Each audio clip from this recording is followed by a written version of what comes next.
You're playing a hot hand. I saw Elex. I just got up on New Year's morning and I saw that my old station, which is Fox 11 in Los Angeles, was broadcasting the Rose Parade. So, oh, that's great, because we talked about the Rose Parade here on the show prior to to this, and I tune in, and you're hosting it, and it was terrific. You and Christine Devine, who, again, my old colleague. It's a spectacular event. I was just trying to do half as well that you did as the host all those years ago, and trying to be more like you in every way.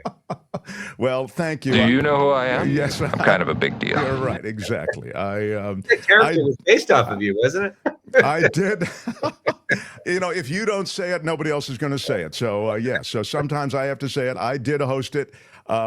It's not easy, though. They give you like notes on what the floats are and all of that kind of thing. But, integrating that stuff and making it seem as though it's all natural and organic conversation over a 2.5-hour period or whatever it was, it's not easy. I thought you did a really nice job, like a terrific job. So congratulations on that. Thank you very much. It was a lot of fun. It was great to work with Christine. Our team did a great job. But I will admit, it was a little harder than I thought. I mean, it took a lot of prep and hours of reading over those notes and visiting and all the rest of it. I mean, you learn more about sunflower seeds than you ever thought you were going to need to know. So, this is an inflection moment, not just the new year, but this new administration, which is unlike any other administration.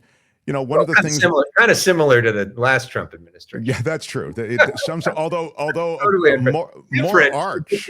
I don't know. I mean, we've never had a president like this before. Well, we did. Yeah. Oh, that's right. There's never been anything like this. Well, yeah, sort of. This administration seems more bent on a revenge and pursuing a policy that they have been working on in Project 2025, and many of those people who were both authoring Project 2025 and integral to the execution of Project 2025 will be part of this administration. And so we are going to see maybe a skill level in employing certain policies that we haven't seen before. But then I'm coming off the conversation with David Katz, who says, well, there'll be legal impediments, there may be congressional impediments. It may not all go clickety-clack the way the Trump people think that it will. Can you speak to that? Well, and part of the thing about Donald Trump is he's got a lot of different people in his orbit that have different agendas.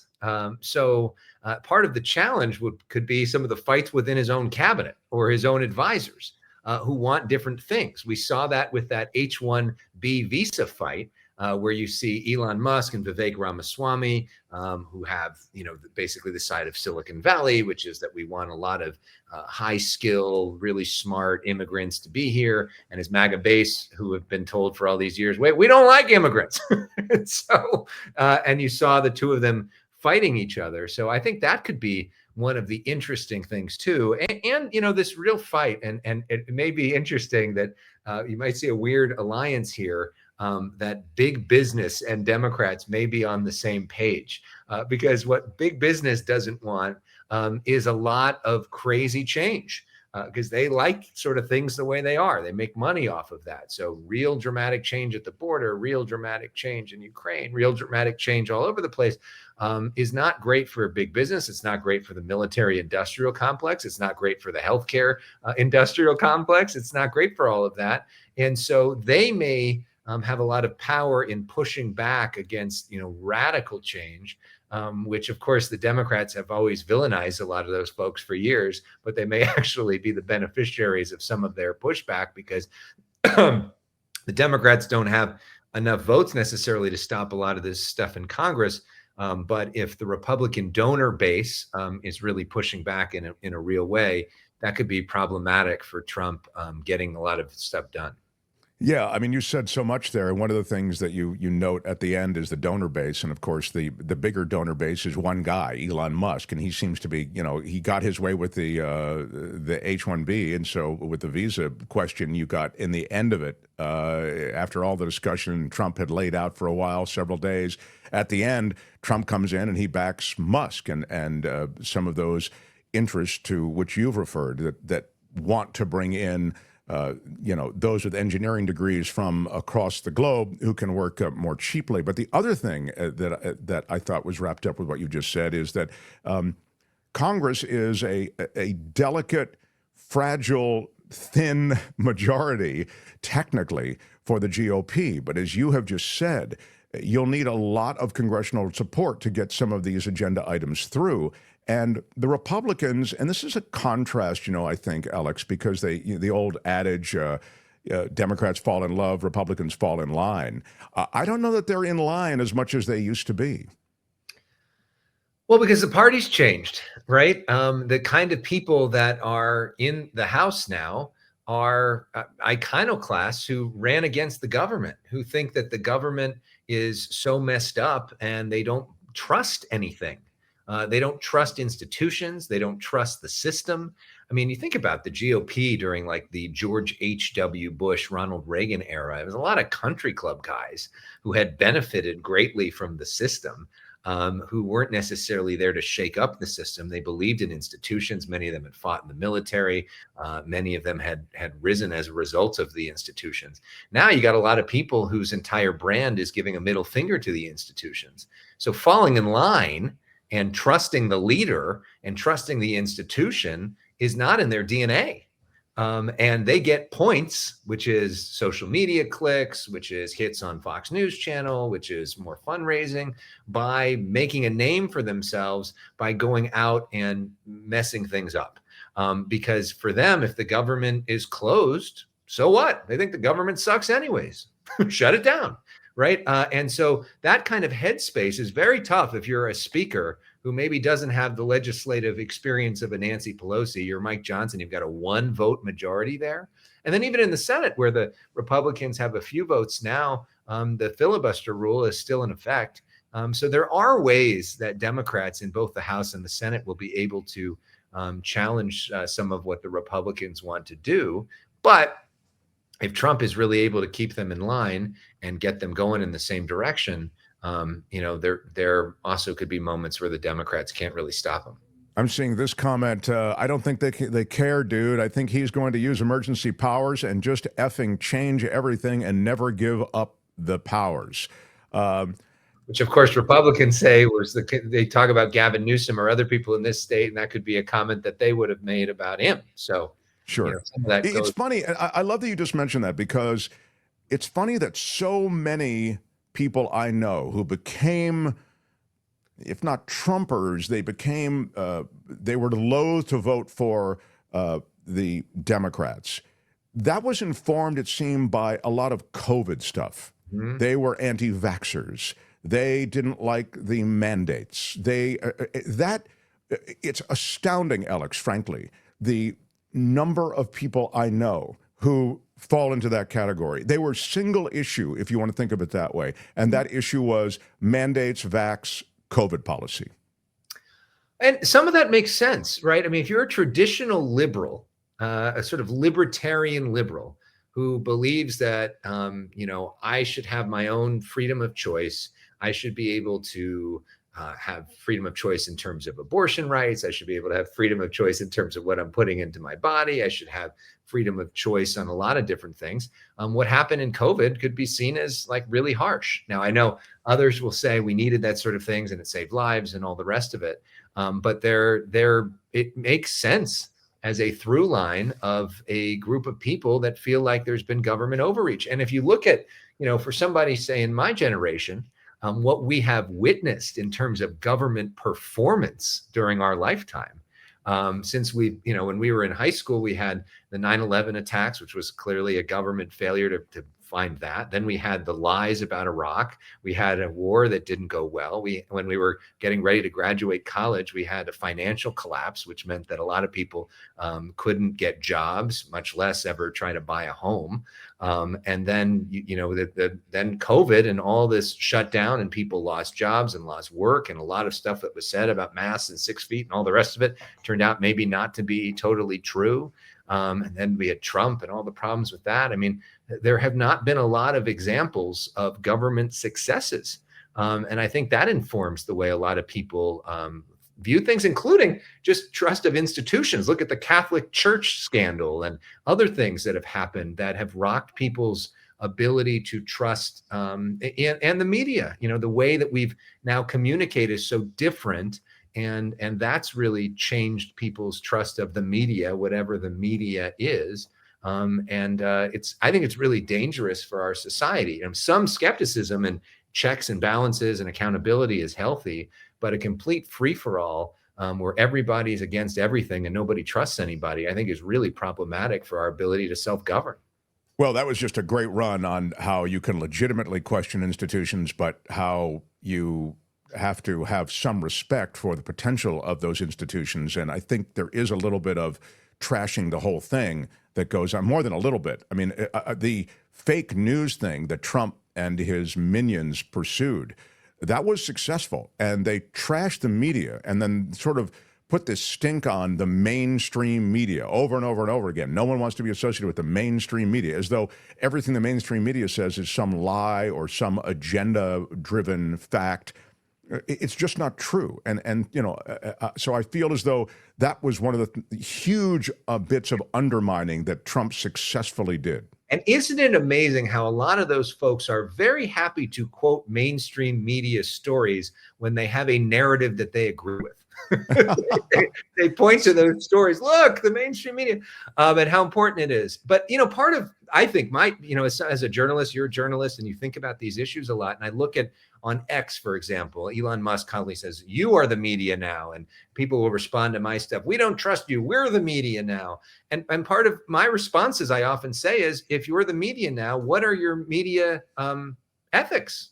What are you using two sources before you put out information? Where are you getting your information? If your information is wrong, how are you being held accountable? Are you liable? Are you putting yourself up for defamation lawsuits? Why are you posting from an anonymous account if you're the media? And part of being part of the media is you know who you are, you've got a license, you could be sued. So why are you afraid to say who you are or showcase, take accountability for what you are? So, part of the media gets a bad rap, but a lot of those basic journalistic principles, which some of the media have not always followed, are important. However, we figure out what our next media iteration is, and without them, just everybody posting whatever they want without reading the article and without having any foresight or accountability is very problematic. Right. It's a cesspool.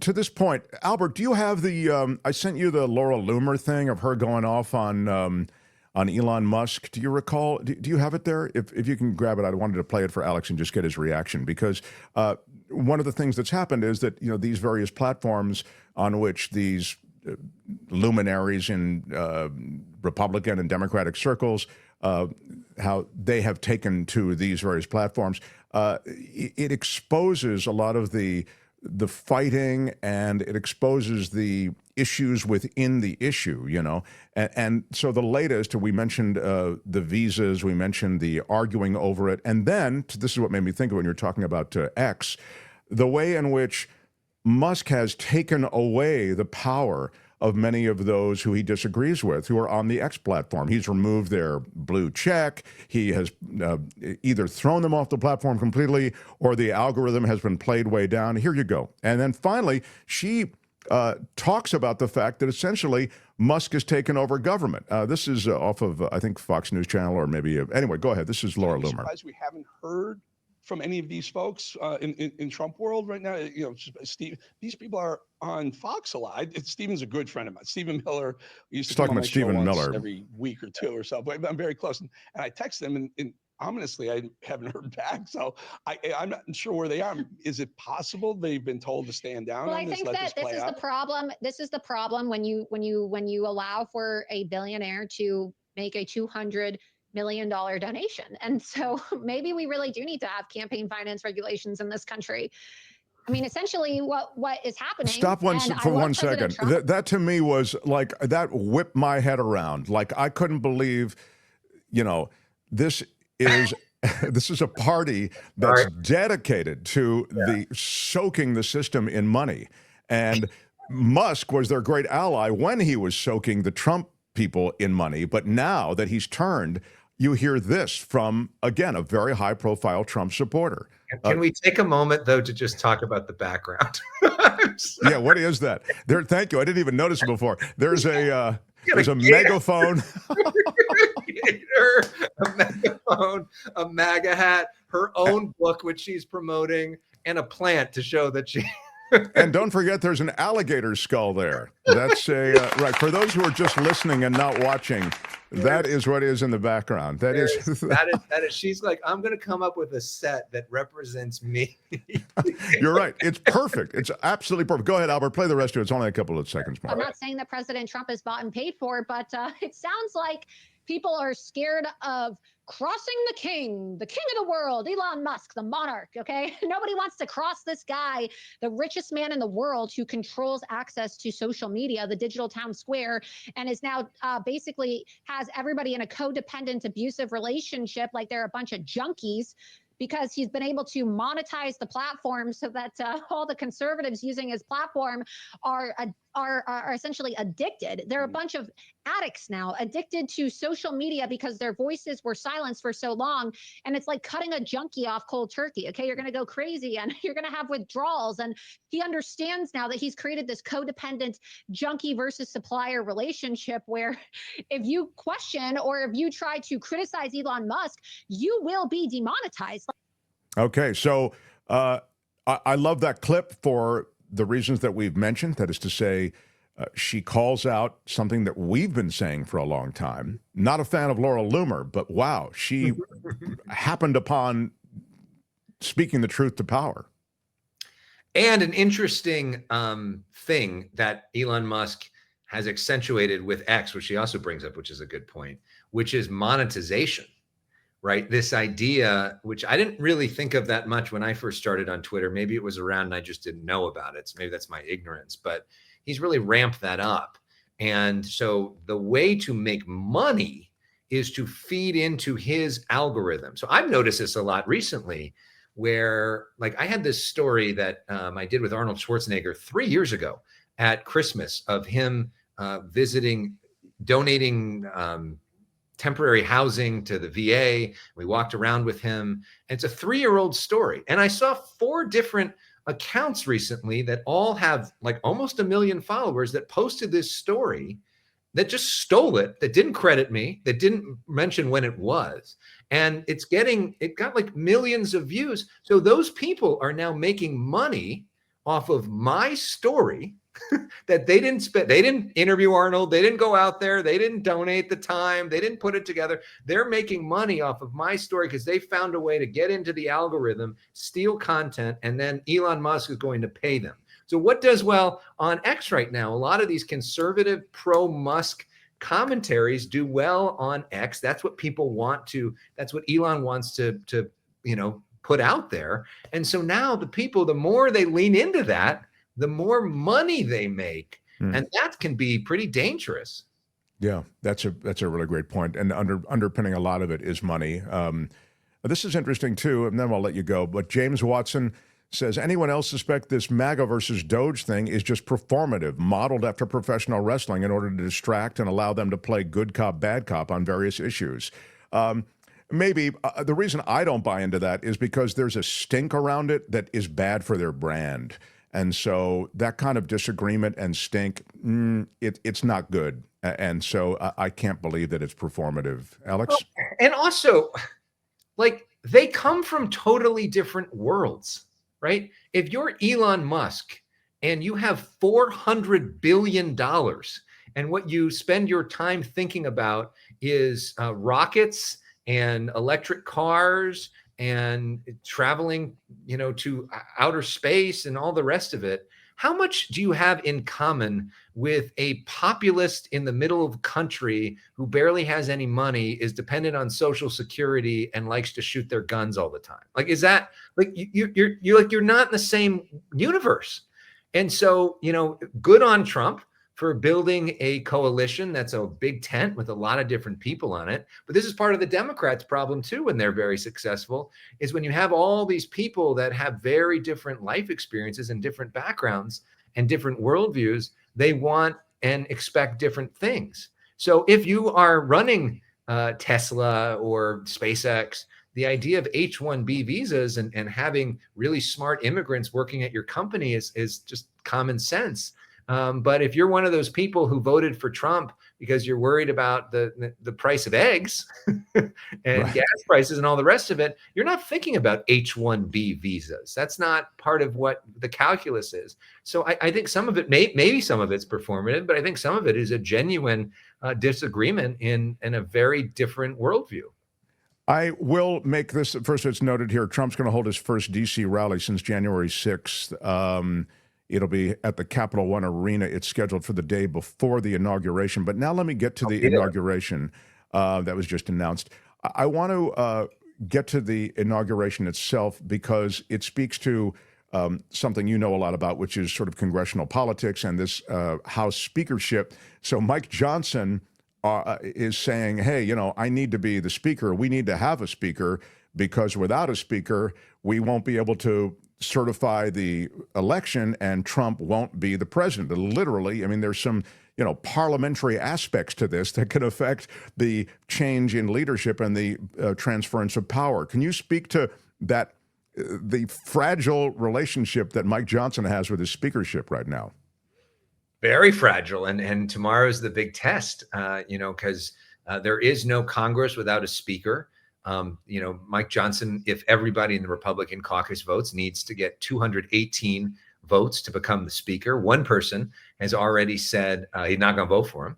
So that means he can't lose anybody else. And if he doesn't, there could be round after round after round of votes. And unless there's somebody else that emerges as the speaker.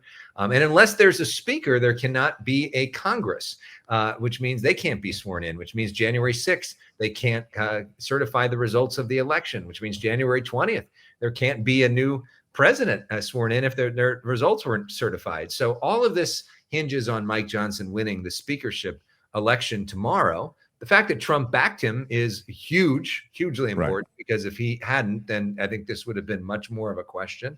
Will Republicans get in line and you know, all do it? You would think. But as we saw with Matt Gaetz, not all these people always follow the party line, and some of them get off not following the party line. And the numbers say you only need one or two of them to do it. Yeah, and the individual brand building that has become so much a part of politics, that stands in the way of these coalitions that all then vote for the House Speaker. There's a certain brand building associated with being the rebel, you know, and going against.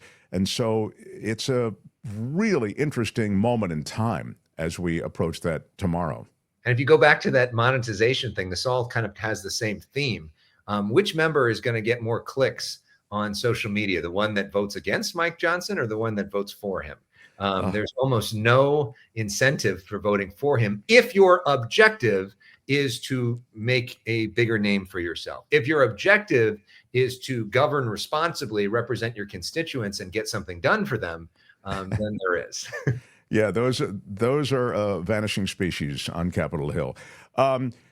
I look forward to many more conversations this year. I have mad respect for your work. The issue is one of the great offerings that is on television. I think it's a podcast too, isn't it? Do you? Put it out as a podcast every week. People can look at some of our past shows. Just search for The Issue is the name of the podcast. You can go to my YouTube page, youtube.com/Elex Michaelson. That's Elex with an E, where they can check out the work. We just did a big best of show for the whole last year, so you can kind of get caught up on what we did. Next week, we've got a big show. Bill Maher's going to be on, which we're really excited. That's terrific. That's terrific. Yeah. And then for the following 2 weeks, we're going to be in Washington for the inauguration. So maybe we can chat then. But I love it.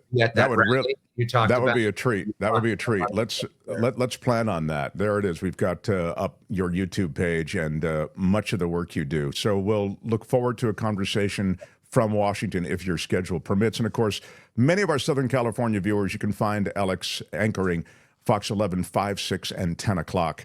Love our time together and look forward to much more. Thanks, Elex. We got to get you on The Issue is this year. That's one of my I'd love it. I'd love it. It'd be my pleasure. So I look forward to that. Thanks, Elex. Hi, it's Mark, and I thought that was great. Hit the notification bell. You'll know whenever there's a new video being dropped, and please subscribe to our channel to help us save the universe.